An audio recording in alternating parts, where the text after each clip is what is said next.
আসসালামু আলাইকুম, welcome to madly 360। আজকে আমরা দেখাবো কীভাবে একটা জেনারেটরের জেনারেল সার্ভিসিং করতে হয়। তো আমরা অলরেডি কাজটা শুরু করে দিয়েছি। তো প্রত্যেকটা কাজের মানে জেনারেটরটা স্টপ করার পরে আমরা মোবিলটা, এই যে মোবিলের লাইন, আমরা মোবিলটা ডেন দিয়ে দিয়েছি। এরপর হচ্ছে আমরা যে কুল্যান্টের লাইন করে আমরা কুল্যান্টগুলো ডেন দিয়েছি।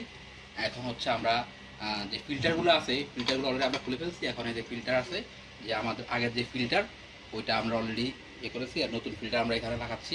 হ্যাঁ, এর মধ্যে এগুলা বাকি এখন ওই ফুয়েল দিয়ে আমরা ফিল্টারটা এখানে লাগাবো।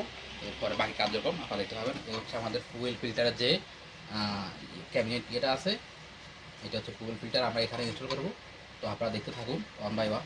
এখন লাগানো আমি দেখিয়ে করতেছি। দেখতে পাচ্ছেন এই যে ফিল্টারটা,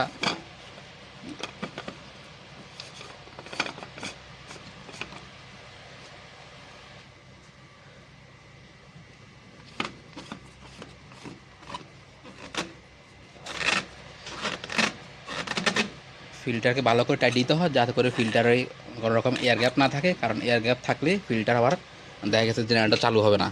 হ্যাঁ, তো এই হচ্ছে ভালো করে এটা টাইট দিতে হয় এগুলা। হ্যাঁ, পাচ্ছেন এখন হচ্ছে জেনারেটরের এই যে এয়ার গ্যাপটা আছে ফুয়েলটা পাম্প করার জন্য, এখানে একটা ফুয়েল লিপ পাম্প আছে। এই যে দেখতে পাচ্ছেন একটা ফুয়েল লিপ পাম্প। এই ফুয়েল লিপ পাম্পটা যখন আপনি প্রেস করা হয়, তখন হচ্ছে যে জেনারেটরের যে এয়ার গ্যাপটা আছে, যে এয়ারগুলা জমা আছে ওগুলা বের হয়ে যাবে। তখন হবে কি, আর জেনারেটর চালু করার সময় আর যে সমস্যা হবে না। তো এটা করার সিস্টেম হচ্ছে এটাভাবে করতে হয়। এটাকে এই যে লিপ পাম্পটা প্রেস করতে হয়। দেখতে পাচ্ছেন প্রেস করার পর এখান দিয়ে তেল পড়তেছে। বা করার শুরুতে এখানে একটা যে কোনো একটা লাইন খুলে দিতে হয়, যাতে যে বাতাসগুলো আছে এগুলো বের হয়ে যায়। দেখতে পাচ্ছেন ওখান দিয়ে আমার কলিগ প্রেস করতেছে। এখন এই বাতাসগুলো দেখেন কীভাবে বের হচ্ছে।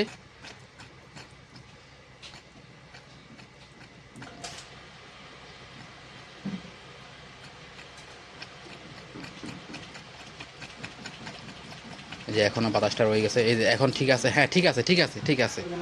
হ্যাঁ, এই যে এখন এটা ব্যাস। এখন আমাদের যে এয়ার গ্যাপ ছিল, এয়ারটা এখন এখান থেকে ইভ্যাকুয়েশন হয়ে গেছে ইজিলি। আমাদের ফুয়েল ফিল্টারের কাজ শেষ। আমরা এখন লুব অয়েল ফিল্টার, বা যেটাকে আমরা মোবিল ফিল্টার বলে থাকি, তো আমরা এখন মোবিল ফিল্টারে ইনস্টল করব। তো মোবিল ফিল্টার ইনস্টল করার মানে শুরুতেই মোবিল ফিল্টারের মধ্যে একটু মোবিল ঢেলে নিতে হয়। আপনি দেখতে পাচ্ছেন।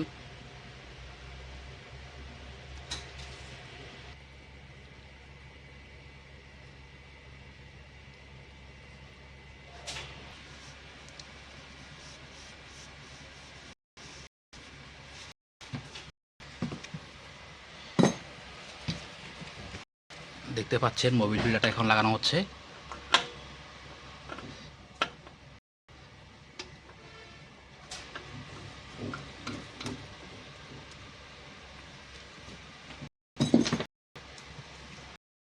তো মোবিল ফিল্টারটাকে একটু ভালো করে টাইট দিতে হয়, যাতে মানে জেনারেটর রান করার সঙ্গে সঙ্গে যাতে এখান দিয়ে মোবিল লিক না করে।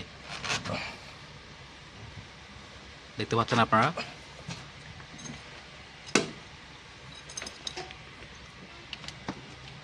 দেখতে পাচ্ছেন যে ফিল্টার হোনার দিয়ে এটা টাইট দেওয়া হচ্ছে, যাতে কোনো রকমে মোবিলটা লিক না করে।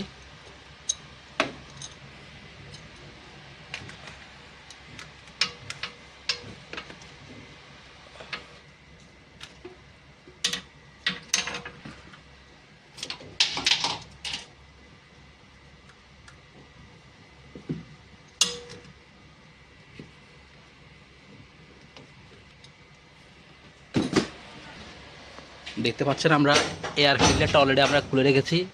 এয়ার ফিল্টারের কাভার, এয়ার ফিল্টারটা আমরা রিপ্লেস করে দেবো। এই যে আমাদের নতুন এয়ার ফিল্টার, আমরা এটা সেট আপ করে দিচ্ছি এখন।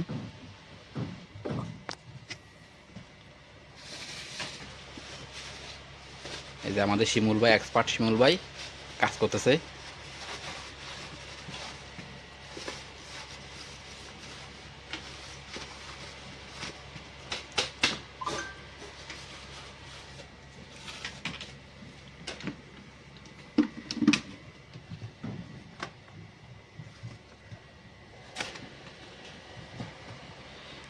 এয়ার ফিল্টার বেসিক্যালি কিছু মানে লক থাকে, এই লক যেমন একটা লক পাচ্ছি পাচ্ছেন, এই লকগুলা 4টা লক থাকে, 4টা লক থাকে, এগুলা ইয়ে করে দিতে হয় ওখানে। আমরা এখন কুলার ডালতেছি, আমাদের রেডিয়েটরের যে কুলারটা আছে ওগুলো আমরা ড্রেন করে দিচ্ছি সব কিছু। এখন নতুন করে আমরা কুলার দিচ্ছি। তো বেসিক্যালি এটার মধ্যে মানে 7 থেকে 8 লিটার কুলার লাগে, দেখা যাক আমাদের এখানে কতটুকু লাগে। দেখতে পাচ্ছেন এখনও আমরা দিচ্ছি, তো এখনও ফিল আপ হয় নাই। যদি ফিল আপ হয় তাহলে এখানে রেডিয়েটরের যে ড্রেন লাইন আছে, ড্রেন লাইন ওভারফ্লো লাইন, এই ওভারফ্লো লাইন দিয়ে কুলানটা ফ্লো করবো, তখন বুঝতে পারবো যে আমাদের রেডিয়েটর ফুলফিল হয়েছে কিনা কুলান্টে। এখন যেহেতু এখান দিয়ে ওভারফ্লো লাইন দিয়ে এখনও বের হচ্ছে না, তার মানে বুঝতে হচ্ছে আমার এখনও ফিল আপ হয় নাই। দেখতে পাচ্ছেন আমাদের ওভারফ্লো লাইন দিয়ে আমাদের কুলান বের হচ্ছে, তার মানে আমাদের লাইনটা এখন কুলান ফিল আপ হয়ে গেছে। এই যে দেখতে পাচ্ছেন আপনারা। আরেকটু দেন বা আরেকটু দেন।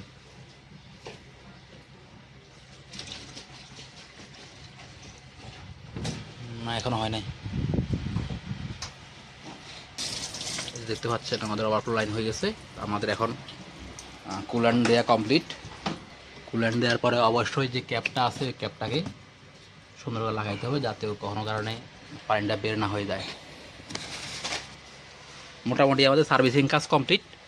আমরা এখানে ফুল ফিল্টার ইনস্টল করেছি, নতুন রিপ্লেস করেছি, এরপরে লো বয়েল ফিল্টার, কুলেন্ট দিয়েছি। মোটামুটি আমাদের পাম্পিংয়ের কাজও শেষ। আমরা এখন ইচ্ছা করলে সব জিনিস চেক করে আমরা এখন একটা রান করতে পারবো।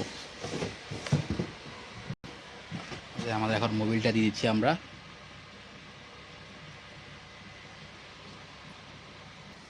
লুব অয়েল দেওয়ার পরে অবশ্যই আপনারা ডিপি স্টিক দিয়ে চেক করবেন যে আপনাদের কতটুকু কী পরিমাণ হয়েছে।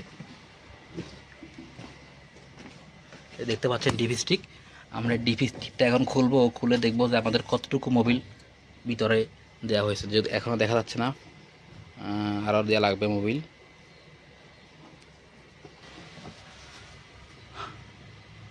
ওদের মোটামুটি মোবিল দেওয়া শেষের দিকে। এখন আমরা ডিপি স্টিকটা একটা বার চেক করে দেখি যে আমাদের ডিপি স্টিকে মোবিলের পরিমাণটা কতটুকু হয়েছে। এখন আশা করা হয়ে গেছে, যেহেতু ডিপি স্টিকে দেখতে পাচ্ছেন আপনারা, দেখা যাচ্ছে এটা হাই এর দুইটা প্রান্ত আছে, একটা হচ্ছে হাই আর একটা হচ্ছে লো। তো আমরা সবসময় হাই এবং লো এর মাঝামাঝি রাখাটা ভালো, মাঝামাঝি রাখাটা। তো আশা করি আর লাগবে না। আমাদের লুব অয়েল দেওয়া শেষ। এখন একটা বার সব কিছু চেক করে দেখতে হবে সব কিছু ঠিক আছে কিনা, কোথাও কোনো সমস্যা আছে কিনা। দেখতে পাচ্ছেন আমরা এই যে মোবিল লুব অয়েল দেওয়ার যে লাইনটা আছে ওইটা ক্যাপটা লাগিয়ে দেওয়া হয়েছে। আমাদের কাজ অলমোস্ট শেষ। আমরা এখন একটা বার টেস্ট করে দেখবো যে কোনো সমস্যা আছে কিনা।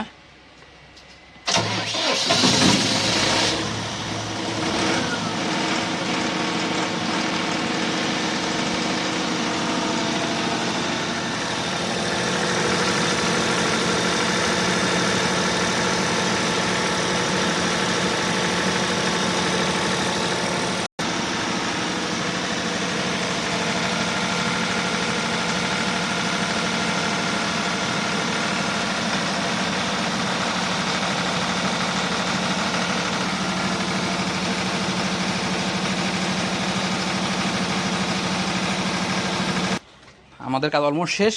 আমরা এখন সব কিছু ক্লিন করে আমাদের চালু হয়ে গেছে। এখন সব কিছু ক্লিন করে আমরা এখান থেকে আমাদের কাজের সমাপ্তি করব। দেখতে পাচ্ছেন এখন আমাদের কাজ শেষ। আমরা এখন ফাইনাল আমাদের চেক করা শেষ। আমরা এখন মানে চালু করে দেখবো যে কী অবস্থা। এটা হচ্ছে একটা DCP-10 কন্ট্রোলার। আমরা এখন এটা ম্যানুয়ালি চালু করে দেবো, ব্রেকারটা অফ রাখবো। ফার্স্টে আমরা নো লোডে চালু করে দেখবো যে সব কিছু ঠিক আছে কিনা। আচ্ছা, আমাদের অলরেডি এখানে প্রেস করা আছে, আমরা জাস্ট স্টার্ট বাটন ক্লিক করবো, চালু হয়ে যাবে।